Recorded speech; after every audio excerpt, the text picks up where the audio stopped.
और जो कोई करता है तो उसको ज़्यादा अगर करता है तो उस परमात्मा उसको यहाँ भी सज़ा दे देता है।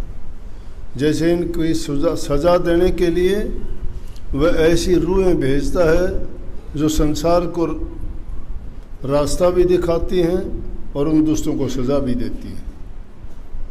रावण को मारने के लिए राम को पैदा किया, हिरण्याकश को मारने के लिए प्रहलाद को पैदा किया, कंस को मारने के लिए कृष्ण को पैदा किया।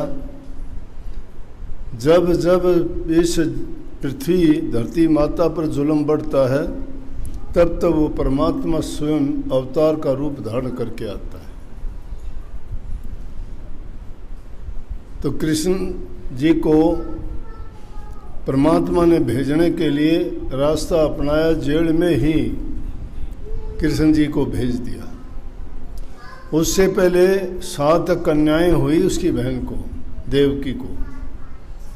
7 को उसने मार दिया। उसने सोचा कि आकाशवाणी तो लड़के की हुई थी, लेकिन उसने सोचा कि हो सकता है लड़के की बजाय कभी धोखा हो जाए, लड़की भी तेरा नाश ना कर दे। उन लड़कियों का भी जुल्म करता रहा, मारता रहा।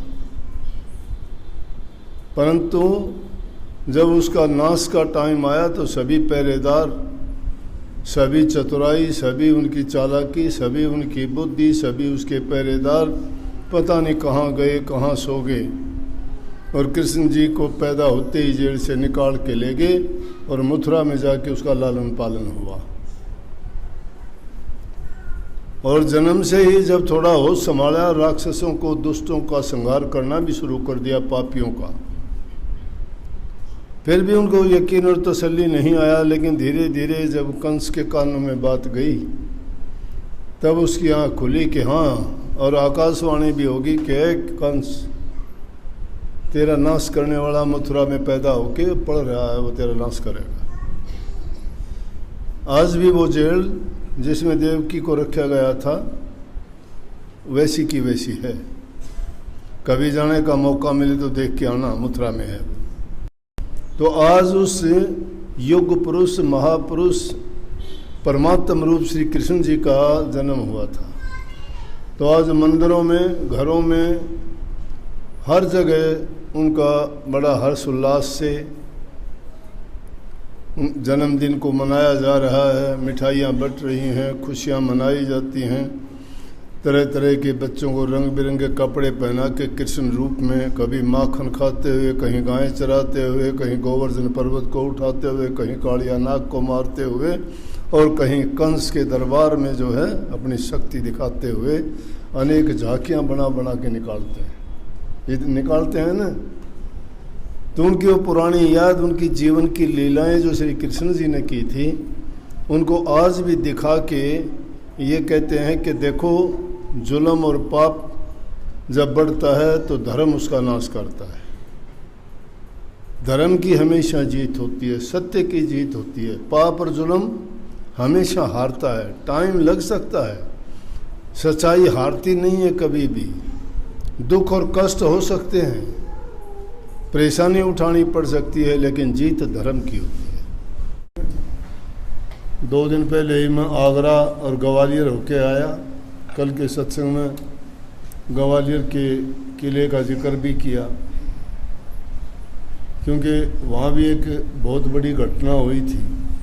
सिखों के 6ठे गुरु को वहाँ कैद किया गया था, और 52 राजा पहले कैद कर रखे थे जहांगीर ने, मुगल बादशाह ने। तो मेरे दिमाग में बात थी कि वो किला देख के आऊँ जिसमें 52 राजा भी कैद कर रखे थे, उस महापुरुष को भी कैद किया था। लेकिन उस किले से उन 52 राजाओं को छुटाने के लिए संतों ने अपने आप को कैद करवा लिया।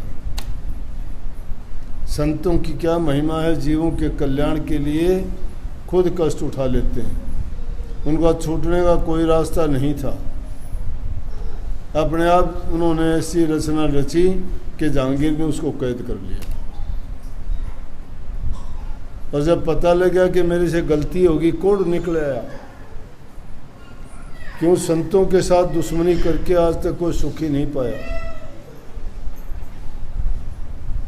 राम कहे मेरे संत को दुख मत दीजिए कोई, संत दुखाए मैं दुखी मेरे आप पे भी दुख होए, हिरणा कुछ मैं ही मारिया, जो कोई मेरे संत नस्तावे उसका खोजू वंश। कपिल मुनि सताए से सागर सुत नाश भये, दुर्वासा ऋषि सताए से यादव कुल का पाए हुए। कपिल मुनि सताया तो सागर का नाश हो गया।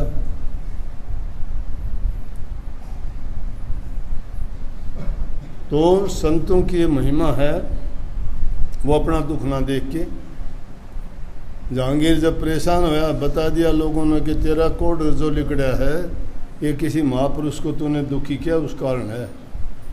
जाके माफ़ी मांगी, पैर पकड़े, बोले कि उसी टाइम ठीक होना शुरू हो गया। बोला जी मैं आपको रिया करता हूँ। बोले मुझे क्या रिया करेगा, तू मुझे कैद भी नहीं कर सकता था।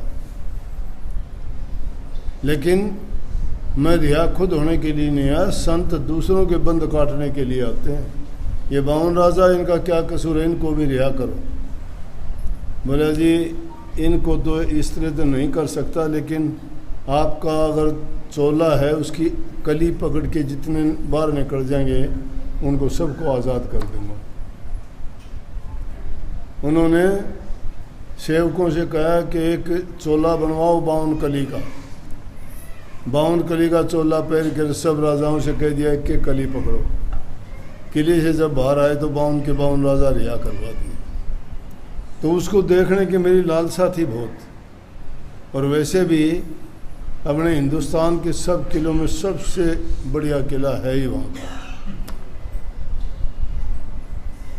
आती बार जब आए तो फिर आज जन्माष्टमी का जिक्र आ गया। कृष्ण जी जिस जेल में बंद किए थे वो जेल अब भी है ही उनकी, वह कैद जिसमें देवकी को रखा गया था, जिसमें कृष्ण जी का जन्म हुआ था।